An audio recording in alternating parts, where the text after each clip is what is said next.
Olá, bom dia! Eu fiz uma enquete lá no canal do Telegram e hoje eu venho conversar com vocês sobre como as habilidades socioemocionais se encontram com as ferramentas da disciplina positiva.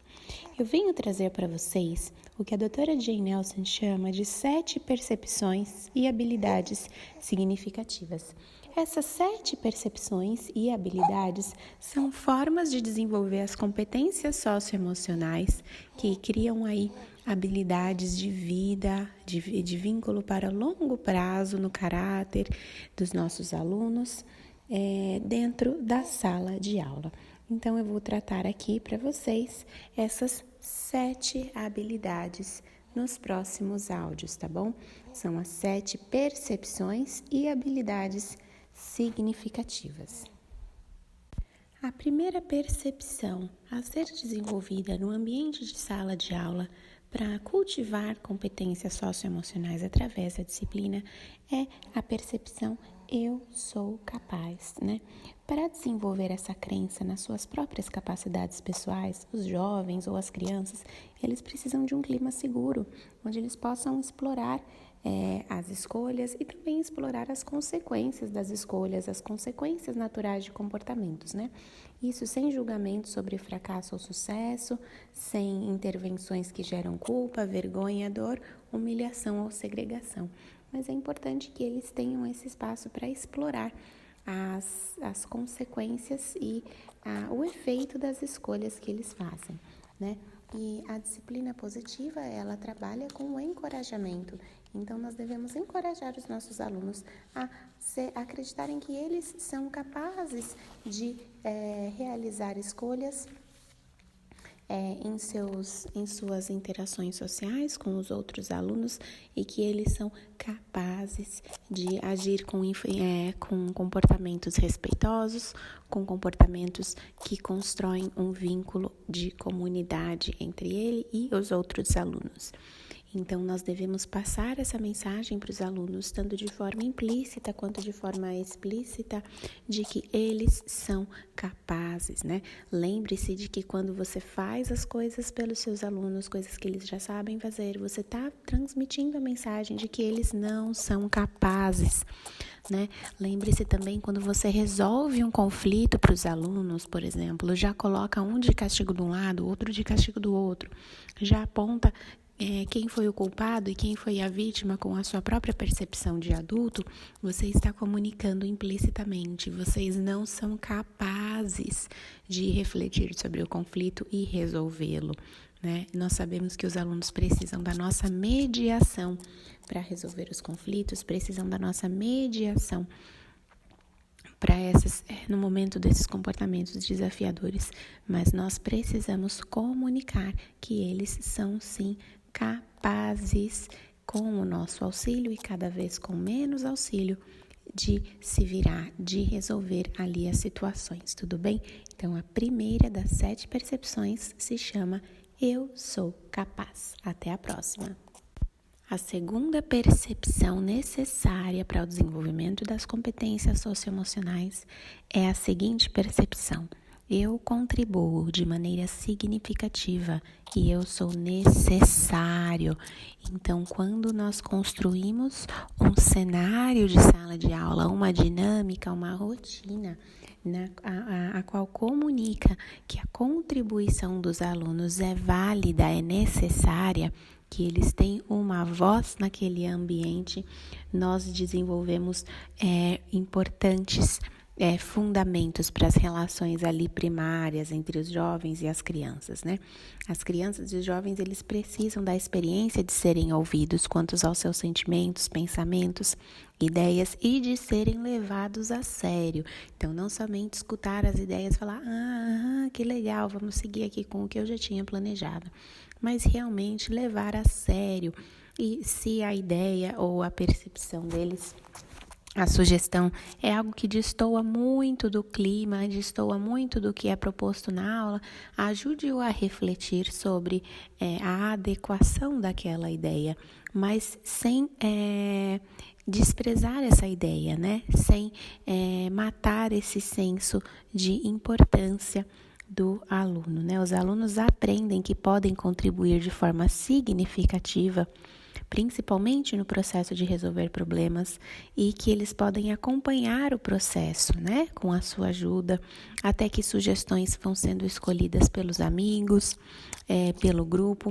Eles precisam vivenciar o objetivo principal de todas as pessoas, que nós conversamos na aula passada, o senso de aceitação e o senso de importância. Então, esses dois pilares precisam estar muito firmes na sua sala de aula, que os seus alunos se sintam aceitos ali e se sintam importantes. Até a próxima. A terceira percepção é interna do aluno sobre o ambiente da sala de aula, que irá contribuir, né, para o desenvolvimento de habilidades socioemocionais, é a seguinte: eu uso o meu poder pessoal para fazer escolhas que influenciam positivamente o que acontece comigo e com a minha comunidade. Muitos professores, e aí eu me incluo também em algumas etapas da minha carreira como professora, a gente não consegue entender às vezes que os alunos têm um poder pessoal, assim como nós adultos, e que eles irão usar esse poder pessoal de uma forma ou outra, né? Se você não dá oportunidades para eles usarem o poder pessoal de uma forma produtiva e reflexiva, eles provavelmente vão usar esse poder pessoal de uma maneira destrutiva e disruptiva, né?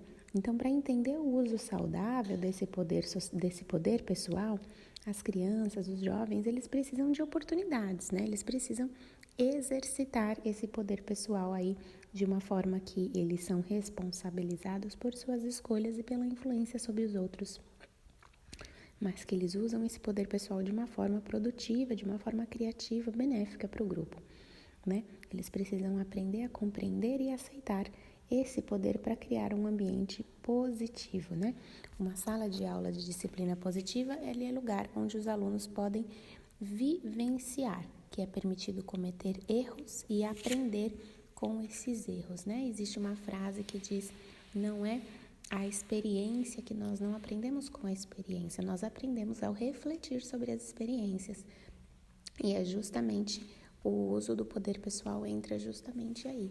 Então, eles não vão aprender apenas por usar o poder pessoal de qualquer forma e nossa sala de aula se tornar um ambiente permissivo e negligente. Mas eles vão aprender as competências socioemocionais a usarem o poder pessoal, a usar o poder pessoal de uma forma reflexiva. Então, essa é a terceira percepção, tudo bem? O uso do poder pessoal. Até a próxima. Olá, esse é o quarto áudio sobre as 7 percepções e habilidades essenciais para que as competências socioemocionais possam ser desenvolvidas no ambiente escolar. Então, eu gravei os 3 primeiros áudios sobre 3 percepções internas dos alunos, né? Sobre 3 formas como eles precisam olhar para si mesmo, para si mesmo, a fim de desenvolver essas competências, né? A primeira percepção é a percepção eu sou capaz, a segunda eu contribuo e a terceira eu uso o meu poder pessoal de forma efetiva. E agora, nos áudios 4, 5, 6 e 7, eu vou falar para vocês do que a gente chama de habilidades essenciais, né? Então, elas são percepções que se exteriorizam. Então, essas 3 primeiras são percepções do relacionamento do aluno com si próprio. E essas próximas, aqui a 4, a 5, a 6 e a 7, nós chamamos de habilidades porque são percepções que vão afetar também diretamente o relacionamento do aluno com o próximo, né? Então, aqui, o 4, eu venho falar para vocês sobre a percepção eu tenho disciplina e autocontrole. Quando nós falamos do autocontrole, nós estamos falando de uma das funções executivas, né? E quando nós falamos dessas funções executivas, é muito importante pensar que os nossos alunos, eles estão neurologicamente em desenvolvimento. Então, eles precisam do nosso auxílio para entender essa regulação do comportamento, né? Nós precisamos ajudá-los a refletir sobre esse comportamento que eles apresentam na sala de aula de forma que a gente não dê a solução. Por exemplo, nós temos ali um conflito entre dois alunos e nós falamos, olha, pede desculpas. Né? Nós sabemos como adulto que um pedido de desculpas pode ali ajudar a ser positivo naquela situação. Mas ao invés disso, nós podemos perguntar, o que você poderia fazer? O que você poderia falar nessa situação? Você já viu essa situação acontecendo com outras pessoas? E quando você viu essa situação acontecendo, o que você viu as pessoas dizendo, né? Então, nós levamos o aluno mais para a reflexão e paramos de dar a solução pronta. E quando nós fazemos isso, nós estimulamos essa percepção, essa habilidade número 4, que é eu tenho autodisciplina e autocontrole, né? É muito importante que os nossos alunos, eles consigam aí nomear os seus sentimentos, nomear os sentimentos dos outros, né? E reconhecer o outro dentro da situação, né? Isso desenvolve empatia e compaixão, né? Geralmente os jovens parecem estar mais dispostos a ouvir quando são ouvidos, né? Então, qualquer um de nós, mesmo nós adultos, nós estamos mais dispostos a ouvir a opinião e aceitar ali a intervenção, o diálogo com alguém quando nós percebemos que a pessoa está nos escutando, escutando as nossas necessidades. Então, quando você escuta essas necessidades emocionais dos seus alunos e você os ajuda no caminho a conquistar o autocontrole e não exige um autocontrole já pronto de fábrica no aluno, né?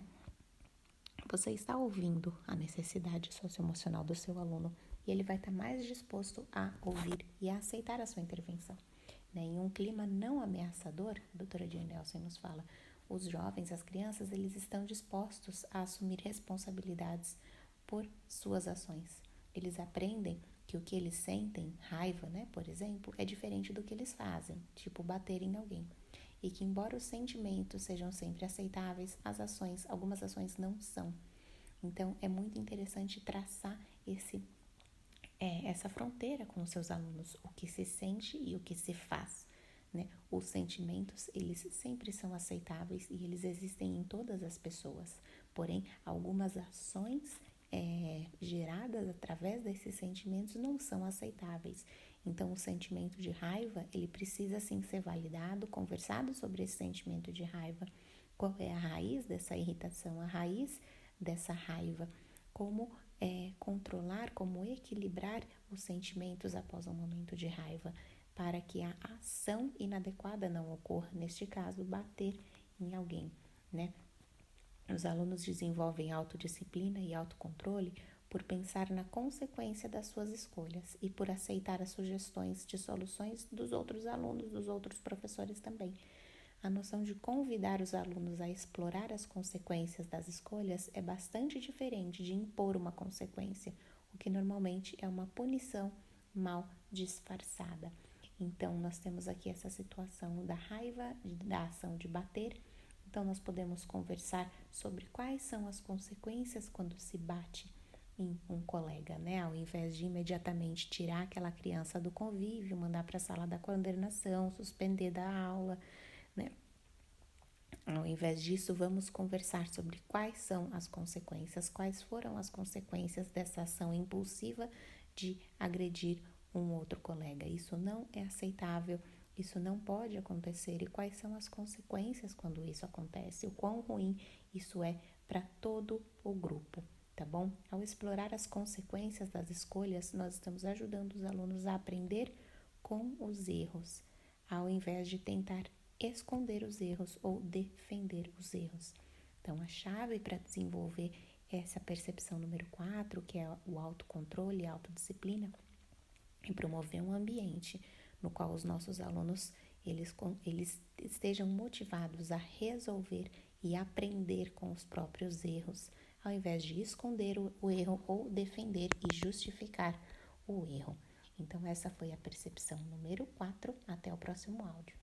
Olá, olá! Hoje eu venho falar aqui no 5º áudio para vocês da série das 7 percepções e habilidades essenciais para desenvolver competências socioemocionais na sala de aula, tudo bem? Então, hoje eu venho falar aqui do número 5, que é a percepção eu posso trabalhar respeitosamente com outros, né? Os jovens, os nossos alunos, eles quando nós criamos habilidades, oportunidades para eles desenvolverem essas habilidades sociais, nós promovemos diálogo, conversa, escuta, empatia, cooperação, negociação e resolução de conflitos, né?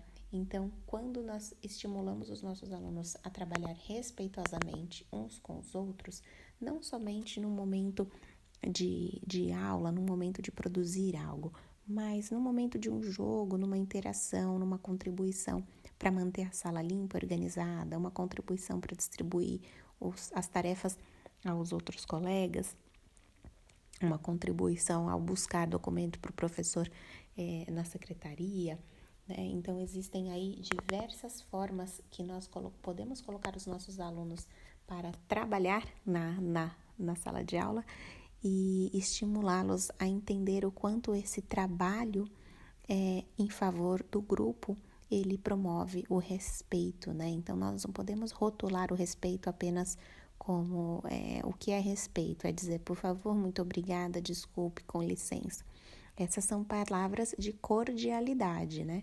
Mas o respeito, ele é nutrido na convivência, nas ações. Nós não podemos passar uma lista de uma receitinha de bolo de como ser respeitoso com os outros. Mas nas ações, nós vamos mostrando para os nossos alunos como agir de forma respeitosa e como nós criamos essa habilidade. É como andar de bicicleta. Nós criamos a oportunidade prática, né? Eu dei esse exemplo já para vocês. Se eu sentar com você e pedir para você pegar um bloquinho de anotações, começar a te dar várias instruções de como se anda de bicicleta, e depois eu te dou uma bicicleta pela primeira vez na vida, você vai ter uma dificuldade muito grande em andar. Mas se eu colocar você em cima da bicicleta, segurar na sua mão e te ajudar, a chance de sucesso é maior nesse aprendizado. Então, o aprendizado socioemocional, ele é justamente isso, ele precisa acontecer na prática, né? Então, como se aprende a trabalhar respeitosamente uns com os outros? Se aprende na prática, criando oportunidades para que os alunos trabalhem em grupo, né? E grupos diversos. Você pode sim começar o semestre com eles trabalhando com os colegas que são mais próximos, sim, claro, pela afinidade, mas depois vá girando esses grupos, talvez vá misturando alunos de uma turma e outra, de uma série e de outra série, para que eles aprendam a olhar a necessidade do outro sob uma nova perspectiva e conviver aí com diferentes habilidades, diferentes faixas etárias e conviver respeitosamente com públicos diversos. Então, pense em como você pode criar essas oportunidades para os seus alunos para que eles pratiquem esse respeito, esse trabalho em equipe respeitoso. Como você pode criar uma oportunidade na sua classe para que isso ocorra? Você pode criar um projeto, você pode criar uma hora da leitura, você pode estimular jogos cooperativos, né? Na hora do parque, depois do almoço. Você pode criar aí funções na sala de aula para que eles colaborem uns com os outros. Pense e depois me conte, tudo bem? Até o próximo áudio. Hoje eu venho aqui gravar o 6º áudio, né? O penúltimo da nossa série sobre as 7 percepções e habilidades essenciais para desenvolver competências socioemocionais na escola. E o número 6, né? A habilidade número 6 é a seguinte: eu entendo como o meu comportamento afeta os outros. A sala de aula, que utiliza a disciplina positiva, é um lugar onde os alunos podem responder aos limites e consequências da vida cotidiana com responsabilidade, resiliência e integridade. Então, quando há ali um conflito, quando há ali um comportamento inadequado, é claro que haverão consequências naturais daquilo, haverão consequências daquela ação, né? Mas é importante que nós possamos acompanhar os alunos na consequência, para que eles entendam com clareza a responsabilidade que eles tiveram naquela situação que ocorreu e que façam isso, que façam isso com resiliência e integridade. Então, vamos pensar aí em um conflito onde 2 alunos discutiram verbalmente. Primeiro, é importante mostrarmos o limite de uma conversa respeitosa, né? Relembrarmos com esses alunos qual é o limite de uma conversa com uma outra pessoa? Qual é a consequência quando nós passamos este limite, né? E nessa situação que você discutiu com o seu colega, qual foi a sua responsabilidade? Você também teve uma parcela ali que você precisa se responsabilizar pelo que você disse. E aí entra a resiliência e a integridade. Então, você cometeu esse erro, você disse essas palavras que não são adequadas, mas através da resiliência, você pode continuar tentando, você vai tentar interagir com esse colega, você vai tentar essa comunicação de uma forma mais eficaz, né? A fim de produzir um ser humano íntegro, um ser humano respeitoso, né? Nessa sala de aula, os alunos aprendem que é seguro assumir a responsabilidade por seus erros, porque eles não vão sentir nem culpa, nem vergonha e nem dor, né? A disciplina positiva não trabalha com esses pilares da punição, que é a culpa, a vergonha e a dor, mas sim com um ambiente ali onde o aluno, ele comete o erro, um erro aconteceu, ele é responsabilizado sim pelas suas ações, mas ele tem todo o acolhimento do professor, o acolhimento do adulto e dos colegas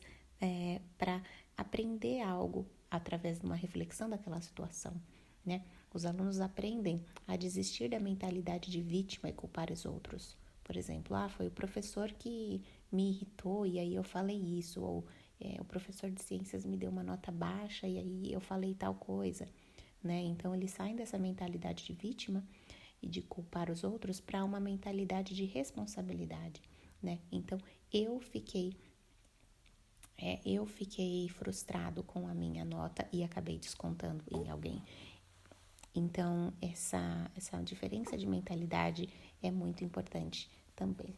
Esse foi o 6º áudio sobre como o meu comportamento afeta os outros. Até o próximo áudio. Olá! Hoje eu gravo aqui para vocês o 7º áudio e ele é sobre a habilidade. Eu posso desenvolver sabedoria e habilidades de julgamento por meio da prática, né? Os nossos alunos